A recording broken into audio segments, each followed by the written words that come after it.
Indonesia cetak prestasi. Ekspor manggis dan kedelai ke pasar global meroket.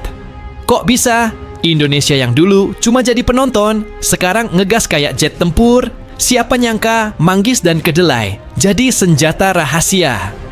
Gengs, lo pasti nggak bakal nyangka deh. Dua komoditas yang selama ini dianggap biasa aja di mata banyak orang, ternyata bikin geger pasar Asia. Indonesia diam-diam ngebut ekspor manggis dan kedelai, bikin negara-negara tetangga, termasuk Korea Selatan, melongo. Data yang bikin merinding bangga. Tahun 2024, ekspor manggis Indonesia ke Korea Selatan naik lebih dari 200%. Nilai ekspor kedelai non-GMO dari Indonesia tembus lebih dari 200 miliar rupiah.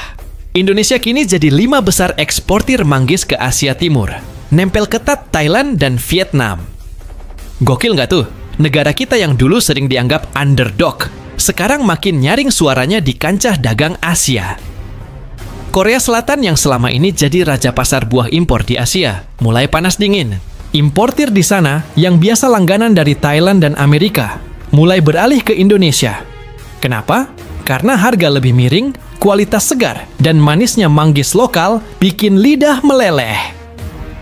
Bahkan, beberapa supplier di Seoul sampai ngeluh karena stok dari Thailand sering telat dan mahal.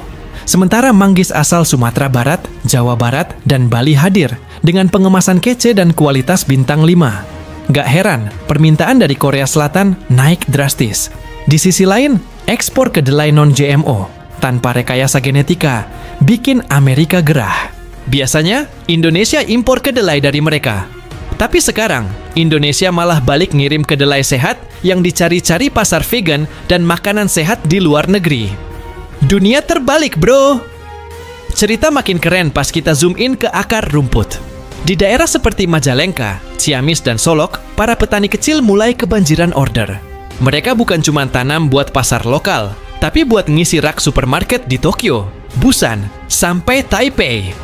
Bayangin, dulu cuma jual di pasar desa. Sekarang produk mereka dipajang di etalase swalayan mewah luar negeri. Petani yang dulu sering ngeluh soal harga anjlok, sekarang mulai punya tabungan puluhan juta rupiah. Mereka jadi aktor utama di tengah panggung global. Bangga banget gak sih? Lo mungkin gak nyangka, tapi ledakan ekspor manggis dan kedelai ini ada hubungannya sama tren makanan sehat dan K-drama. Di beberapa drama Korea hits, karakter utama lagi doyan banget makan buah tropis, termasuk manggis dan makanan vegetarian dari kedelai organik. Efeknya, warga Korea makin penasaran sama buah yang eksotis dan sehat. Dan boom, Indonesia yang punya manggis paling legit di dunia langsung jadi sorotan. Ditambah lagi, produk kedelai non-GMO Indonesia pas banget buat industri makanan sehat yang sekarang lagi hype banget di Korea Selatan dan Jepang. Sadar nggak sih, Indonesia ini punya lahan subur, petani tangguh, dan keberagaman produk alam yang luar biasa. Tapi sayangnya, kita sering terlena, nunggu negara lain duluan yang mengapresiasi. Padahal, pasar dunia lagi haus banget sama produk yang kita punya. Dari sinilah muncul pertanyaan penting, kenapa kita baru ngegas sekarang? Kenapa nggak dari dulu kita promosiin manggis dan kedelai lokal ke luar negeri dengan kemasan kece dan branding keren? Tapi ya, mending telat daripada enggak sama sekali, ya nggak? Sekarang, negara-negara Asia lagi waspada. Thailand mulai revisi strategi ekspor mereka. Vietnam juga ketar-ketir karena harga produksi mereka lebih tinggi. Sementara Indonesia udah jalan duluan dengan smart packaging, e-commerce lintas negara, dan kerjasama dengan startup agritech. Di balik layar, ada pertarungan sengit antar negara Asia. Bukan pakai senjata, tapi lewat produk pangan dan komoditas. Dan Indonesia lagi-lagi bikin kejutan. Jadi player baru yang siap ngacak strategi lawan. Nggak banyak yang tahu, tapi Indonesia punya varietas kedelai kuning organik yang cuma tumbuh di dataran tinggi tertentu. Kandungan proteinnya lebih tinggi dibanding kedelai impor dari Amerika. Nilainya bahkan sempat ditawar hingga $13 Amerika, sekitar Rp200.000 per kilogram di pasar Jepang. Lo bayangin, 1 kilo kedelai lokal dihargai segitu tinggi cuma karena kualitasnya. Ini jadi bukti kalau komoditas kita bukan kaleng-kaleng. Di balik kesuksesan ekspor manggis dan kedelai yang bikin Korea Selatan merinding, ternyata ada strategi besar yang lagi digodok diam-diam. Pemerintah Indonesia nggak cuma sekadar jualan komoditas, tapi juga bangun ekosistem ekspor, berkelanjutan lewat kolaborasi internasional yang serius banget. Contohnya, lewat proyek Agro Maritime Global Hub, Indonesia gandeng investor dari Korea Selatan, Jepang, dan Uni Emirat Arab buat ngebangun kawasan industri pertanian terpadu di beberapa wilayah strategis. Di Cirebon misalnya, ada pembangunan pusat ekspor hortikultura berteknologi tinggi yang dilengkapi fasilitas cold storage, sistem sortir otomatis, sampai pusat riset kualitas buah. Lo bayangin, manggis yang dulu cuma dipetik dan langsung masuk pasar lokal, sekarang bisa diproses dengan standar ekspor internasional.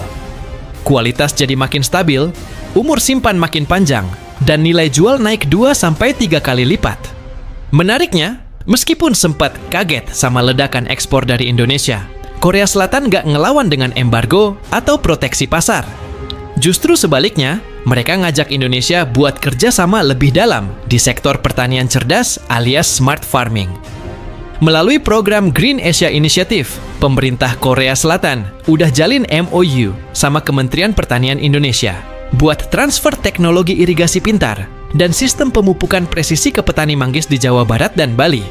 Gokilnya, mereka juga nawarin pelatihan langsung ke petani Indonesia lewat program pertukaran agritek di kota Daejeon. Tujuannya? Biar petani lokal nggak cuma jago tanam, tapi juga ngerti cara kerja teknologi dan manajemen pasca panen, biar nggak kalah sama pemain global lainnya. Dan yang lebih bikin bangga, petani yang dulunya cuma lulusan SMP sekarang bisa belajar sistem digitalisasi pertanian langsung dari kampus teknologi top Korea Selatan. Siapa bilang petani nggak bisa go internasional? Lo tahu nggak? Kementerian Perdagangan lagi jalankan proyek strategis yang disebut Operasi Kedelai dan Manggis. Ini bukan operasi militer bro, tapi gerakan besar-besaran buat ekspansi produk unggulan ke pasar Asia Timur secara terstruktur. Lewat kerjasama dengan lembaga dagang Jepang, Taiwan, dan Korea Selatan, Indonesia mulai buka jalur logistik khusus buah dan kacang-kacangan yang dikirim langsung dari Pelabuhan Belawan, Tanjung Priok, dan Benoa ke pelabuhan-pelabuhan utama di Asia Timur. Ini langkah besar buat ngelewatin rantai distribusi yang selama ini ribet dan mahal. Nggak cuman itu, Indonesia juga lagi dorong lahirnya Garuda Agro Exporters Club, semacam komunitas eksportir muda yang bakal dikasih insentif dan pendampingan khusus buat bisa tembus pasar luar negeri. Jadi sekarang, bukan cuma korporasi besar yang bisa ekspor, tapi UMKM pertanian juga bisa naik level. Jangan salah sangka, kesuksesan ekspor manggis dan kedelai ini juga nggak lepas dari tangan dingin anak-anak muda yang jago teknologi dan marketing digital. Sekarang banyak startup agritek lokal yang bantu petani buat digitalisasi proses panen, peramalan cuaca, sampai pencatatan kualitas hasil panen. Contohnya TaniLink, salah satu platform berbasis aplikasi yang bantu petani manggis tracking waktu panen terbaik lewat data suhu dan kelembaban. Ada juga Soy Smart Indonesia, startup yang khusus bantu pengolahan dan ekspor kedelai organik ke pasar makanan sehat luar negeri. Hebatnya lagi, mereka juga bikin branding produk-produk lokal, jadi makin kece dan kekinian. Manggis dikemas ala buah tropis eksotis dengan cerita budaya Indonesia di kemasannya. Kedelai diberi label Heritage Superfood from Java, yang bikin pembeli di Jepang dan Korea Selatan penasaran. Di balik semua gegap gempita ini, ternyata ada ketegangan diplomatik kecil yang mulai muncul. Beberapa perusahaan distributor buah di Amerika mulai ngeklaim bahwa pasar Asia terlalu didominasi oleh manggis dari Indonesia dan Thailand, yang katanya mematikan persaingan sehat. Amerika juga ngerasa dirugikan karena ekspor kedelai GMO mereka ke Asia mulai tergeser oleh produk-produk non-GMO dari Indonesia. Beberapa lobi bisnis dari Amerika bahkan nyoba tekan Jepang dan Korea Selatan buat tetap kasih kuota khusus buat kedelai mereka. Tapi sejauh ini, negara-negara Asia Timur lebih milih bertahan sama Indonesia karena satu alasan sederhana. Produk kita lebih segar, lebih sehat, dan lebih dekat. Salah satu fakta yang bikin senyum-senyum sendiri, ternyata manggis dari Indonesia dijuluki Bulhwagwail di Korea, yang artinya buah api dewa. Nama ini muncul setelah beberapa influencer makanan dan seleb K-drama nyebut manggis sebagai buah super karena manfaatnya buat kulit dan stamina tubuh. Efek domino dari branding ini luar biasa. permintaan manggis dari Indonesia meledak dan harga di pasar Korea Selatan bisa tembus hingga Rp200.000 per buah. Padahal, di pasar lokal, harga manggis cuma sekitar Rp20.000 per kilogram. Ini nunjukin kalau nilai produk itu bukan cuma dari rasa atau bentuk, tapi juga dari cara kita menjual dan membungkusnya. Branding is everything, bro. Dulu, petani sering diposisikan sebagai ujung tombak, tapi tetap hidup di ujung tanduk. Tapi sekarang, dengan munculnya proyek-proyek kolaborasi internasional dan dukungan penuh dari startup serta pemerintah, mereka pelan-pelan berubah jadi bos kecil di tanahnya sendiri. Banyak petani di Sumatera Barat yang sekarang udah punya koperasi ekspor, bahkan bisa kelola transaksi langsung dengan buyer luar negeri lewat platform digital. Mereka ngerti harga dunia, ngerti tren pasar, dan ngerti cara ngatur stok biar bisa stabil sepanjang tahun. Transformasi ini nggak cuma bikin petani naik kelas, tapi juga narik minat generasi muda buat balik ke desa dan terjun ke sektor pertanian. Petani udah nggak dipandang sebelah mata. Mereka sekarang bagian penting dari perekonomian global. Apa yang terjadi sekarang bukan cuma keberuntungan sesaat. Ini adalah bukti bahwa Indonesia, dengan segala potensi alam dan manusia, bisa jadi pusat agribisnis dunia. Manggis dan kedelai hanyalah permulaan. Masih ada puluhan komoditas lain yang siap ledak, dari porang, kopi organik, sampai rempah-rempah khas Indonesia. Indonesia bukan lagi cuma penonton di panggung dagang global.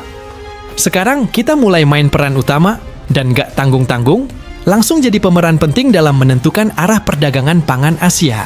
Gengs, ini bukan cuma soal manggis dan kedelai. Ini cermin dari potensi besar yang sering kita abaikan. Kalau kita bisa maksimalkan hasil bumi, ngasih branding keren, dan dukung petani lokal, nggak ada alasan Indonesia nggak bisa jadi raja di pasar Asia. Sekarang tinggal kita mau dukung atau cuman jadi penonton. Kalau lo bangga sama Indonesia, klik tombol suka sekarang. Tulis komentar pendapat lo soal ekspor manggis dan kedelai ini. Jangan lupa share ke teman-teman lo, biar mereka juga tahu informasi keren ini. Yuk, bantu viralkan semangat bangga produk lokal.